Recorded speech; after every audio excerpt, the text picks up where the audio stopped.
Okay, guys, so I'm walking around, getting to know my neighborhood, went to the grocery store, and I got this guy over here from Victor Canvassing. That's the name of the company. And he asked me if I would sign some stuff. Some of it's against murder. When somebody commits murder, they go to jail. Sexual assault, they're going to jail. They're not getting off scot-free. They're not getting easy slap in the hands. Another one was school choice. As a homeschool mom, definitely we should be deciding if our kids even go to school or we homeschool them. What was the other one? I asked if abortion's on there, and he said no, but it should be. And I said exactly. And I said, so there was a mom there with her kids, and I had an opportunity to talk to them, and I said, I work for a pro-life organization, and a lot of girls just don't know. They don't know what they don't know. And I said, a lot of them have been forced into abortions or coerced. That's coming out more now, of the communication that leads to this. Especially it's just a tissue, law of the cells.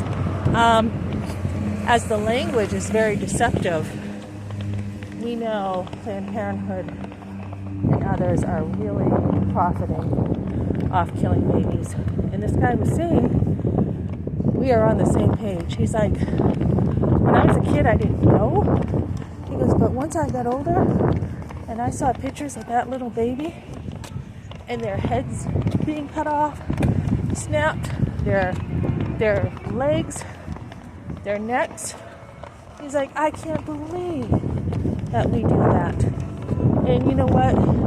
It's truly a disgrace in America that we have abortion. I was talking to a young girl yesterday in my circles, and as I was talking to two or three of them, we were talking about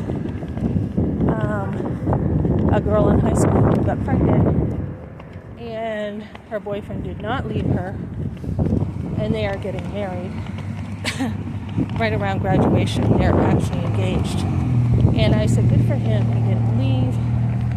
Good for them for keeping the baby. So they have been really happy about this, where I talked to this girl by myself later, and she had made it known in the group that she couldn't like, even, she's scared to death of getting pregnant. So as they use protection, she's just saying she couldn't bear the thought of being pregnant. A lot of girls feel that way. We obviously don't have sex, but I shared a condom breaks. I shared it's not 100% as the schools teach. And I shared my forced abortion, what it looks like when you're in that room and you're having one. A lot of girls don't understand. They think it's just a fix-all, kind of thing. And when you've been through it, so I've been on both sides as a mom of 5 sons, and I've been on that table with having my child killed. Last night I had a nightmare about a baby, being birthed and being dead.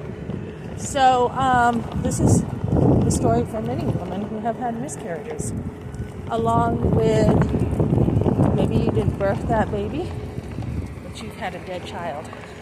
And we really need to focus on the correct terms, that it is a child, and really turn things around. So he did ask if I wanted to sign something else with marijuana and allowing it to be more recreational here or something like that. I said, I'm not signing that, because a lot of times people don't see the connection. Starting off with marijuana can be, didn't say it always is, can be the gateway to other drugs. A A lot of these drugs are the problems with murder. So, thing is, last night I was leaving work, and I'm on both sides of town here, jobs in two different places. I cannot tell you what I saw last night. It was it's pretty much like The Walking Dead. I had my stuff outside waiting for an Uber, and this woman was ready to steal my stuff. And hold on, I don't want to get hit by a vehicle. And what happened was, I was standing outside waiting because Z-Trip didn't come, and hour and a half of waiting for them. So an Uber was called, and anyways, as I'm standing outside, I hear this screaming, like, that went right through me. I mean, it was like, it wasn't just screaming, it was like shrills of screams. And I'm looking at it, like, what is going on? There's a bunch of crackheads at night that come out, and it is sad. So as I had my stuff outside, I went in to stay warm, and I had an eye on my stuff, and right in front of us three, this woman and this guy come over, and she's eyeballing my stuff. And my coworker was like, "Are you just gonna let her take your stuff?" And I'm like, "No, I'm waiting to see what she does." And she was just like, "Hey," she went outside and she's like, "Hey, that's this lady's stuff. Don't take it." But when you look at her, her motions were like really slow. You could, it's like a child when you can see what they're going to do, right? A child's known by their actions. But it was slower than a child. It was slow motion, like a slowed down cartoon. Should I do this or shouldn't I do this kind of thing? And there was an emptiness to her soul. I mean, you could just see it. It was bad. And she walked away kind of like just numb. I don't know what she was on. It was sad. And there's nothing you can do.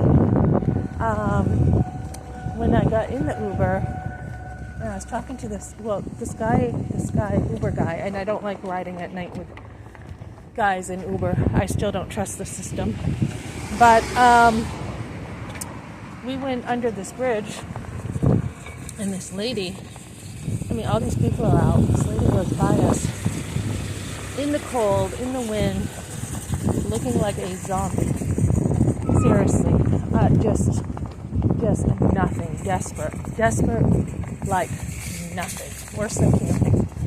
And we were talking, and he said, "I remember about 10 years ago, this happened overnight." He goes, "There were tons and tons of tents, tons and tons of homeless people in this area, and all of a sudden they disappeared by the next day." And I'm like, "What do you mean?" He goes, "I'm serious. Even other homeless people do not know what happened to these people." He goes, "It was like a concentration camp where they got rid of people." And it is so sad.